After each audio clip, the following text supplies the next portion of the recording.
One of the things that we were talking about the other day was some of the worst trends ever in drum building. And so I'm going to kick it off. Power toms. Oh, absolutely true. You know, unless you're like 7 feet tall, you know, towering over the drums, there's no reason to really have a tom, you know. Is there? No. That I can think of? No. It was an era where we put aside the sound of drums, certainly, and looks became more important to the drummer than the actual sound being produced out of the drum. When you got a lot of air being moved between those drum heads, it creates nothing but havoc inside the drum. You know, you're creating a whoa effect of the drum.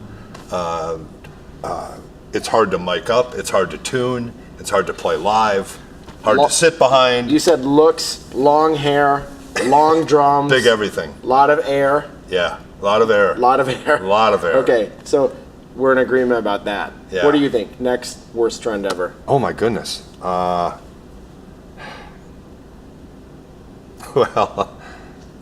I think a lot is made way to do with what the drum shells are made out of.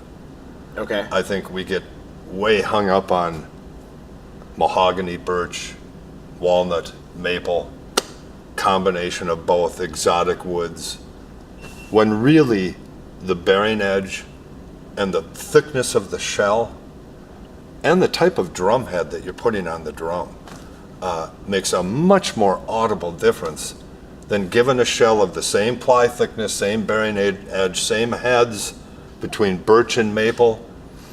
I don't know. I don't know if you're going to hear a world of difference. Now, probably most people can't.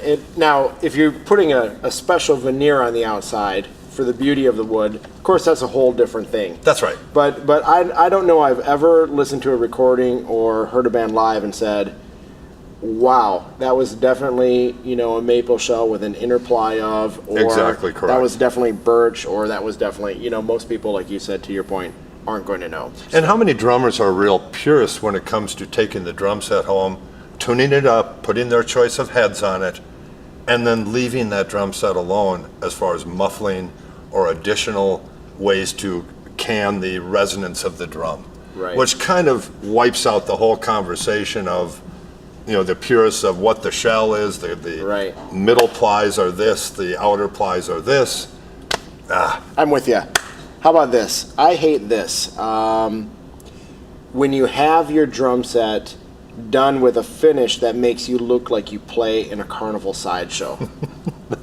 Well, there's too much carnival sideshow finishes, and while I'm on the topic of finishes, you know what drives me crazy? What? Like what? The race to see how many different veneers or stripes or you know, different types of finishes can be put together on one particular drum. And in fact, you know, we have a huge box of leftover hoop inlays. Maybe we'll do that just as sort of a protest. We'll do a drum set where we take all of those all the veneers, all the veneers, all of, you know, in 1/2-inch inlays, and just it'll be like the salesman sparkle. That's right. Times a million. I love that. Can we just stop with the carnival drums? That's all I love I'm saying. that. Right. I agree. I would agree with that. Bottom heads. It's not a trend. It's I've asked numerous drummers, how old are the bottom heads on your kit? Oh, well, they're original. Original. The kit's 25 years old. Mm-hmm. Heads wore out 24 years ago.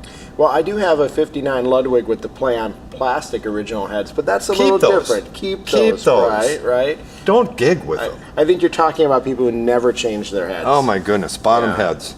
I guess we're talking of maintenance and maintaining a drum set now a little bit more, but that's a trend that I see drummers fall into as they forget about the bottom heads. Right. And that's where your resonance and tone comes from. So if you have a dead bottom head, you've got a dead sound. Maintain the drum heads, the bottom heads, once a year. Get them out of there and replace them. Makes sense to me. We might disagree on this one.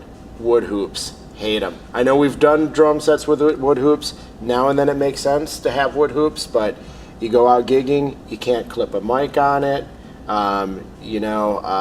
Unless you're in some kind of band, old-time big band, revival band, where the look is important, or you're somehow dialing in some sort of amazing stick click that sort of puts everyone else's stick click to shame. I just, I'm not feeling Sounds it. like you're talking specifically about snare drum. Well, I mean when you put them anywhere other than the bass drum, of course. But wood hoops have a certain appeal cosmetically. Yeah. I mean, they look cool as hell. Right. They really do. Snare drum, wood hoops. You can go a straight up and down hoop, or you can go with the wide one. The advantage of a wood hoop is that your cross sticking might become a little more oomphy, a little more present, a little more predominant.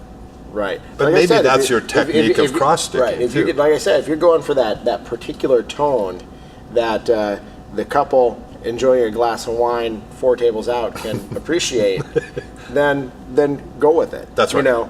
But I tell you what, I was disadvantages.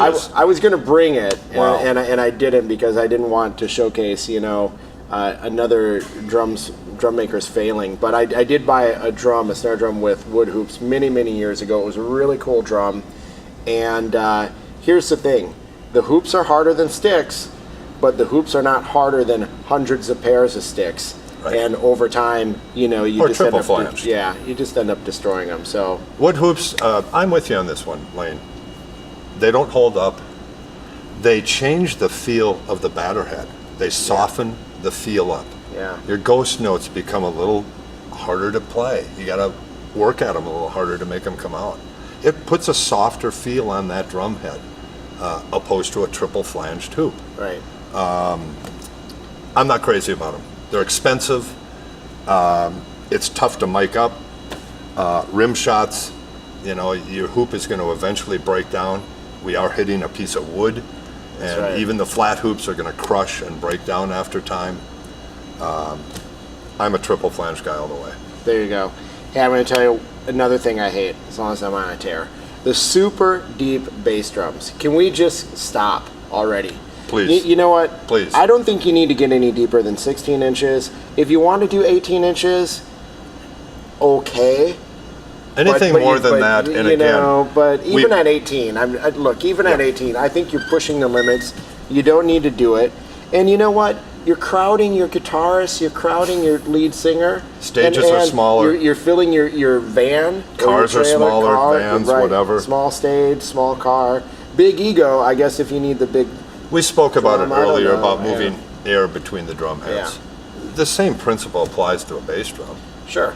Even probably more so, because it's such a monaural tone. It doesn't have anything but a thud about it. Right, When right. we're moving that much air between the drum heads, that creates a sound inside the drum the sound guys hate it. It drives them crazy. I tell you what, if Bonham would have had an 18-inch deep snare drum, no one would talk about how great of right foot technique Bonham had because he wouldn't have had Bass it. drum, you meant. Yeah, Yes. bass drum. What did That's I say? right, snare drum. Snare drum, yeah. Well, That would have been even that would have another been issue. that would have been very interesting. But 14-inch depth is all they used right. back in the 60s Exactly. and 70s. Well, and you even wouldn't earlier have, than that. You wouldn't have those quick notes on an Exactly. 18-inch deep bass drum Less air you move. or snare drum, for that matter. That's right. Yeah. Less air you move, the more focus that drum's going to have. Yeah.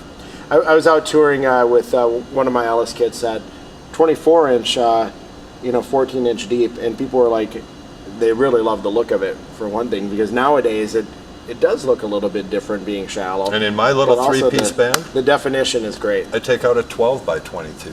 Yeah. And talk about real focus and real, does it get the low bottom end? Absolutely. The guy turning the knobs can get that. Right. Out of any system, out of any drum, really. But the focus, the attack, he doesn't have to gate anything. The drum can remain empty. There's no pillow. Half your bedding's not in it. Absolutely. Shallower is the way to go, no matter what drum we're talking about. Now, I'm going to get into dangerous territory with this one. This one's driving me crazy. The small, shallow drum trend where people are using the extra pieces cut off from the drum shells to make this tiny little set. Yeah. You know, 6-inch deep, you know, 12-inch tom. Got to do something with them. You know, 12-inch deep, 11, 10-inch deep, 14 tom. Look, if you're gonna just get one of those old rim sets if you want to go out and get. Well, that's kind of it. like that. Yeah, the drums reflect their size too. Yeah. You get too thin, you go too much in our philosophy of keeping your drum shells thin, Right. and the drum starts sounding thin. You've now gone away from that ideal resonant tone of the size and depth of the drum. No, it's too thin. You know, I look around our shop and I see, you know, those small size cutoffs from the other drum sets we build, and I just think come on, it's bullshit. Yeah. It is. We have to take sound into consideration. Yeah. The same reason we don't build real deep stuff.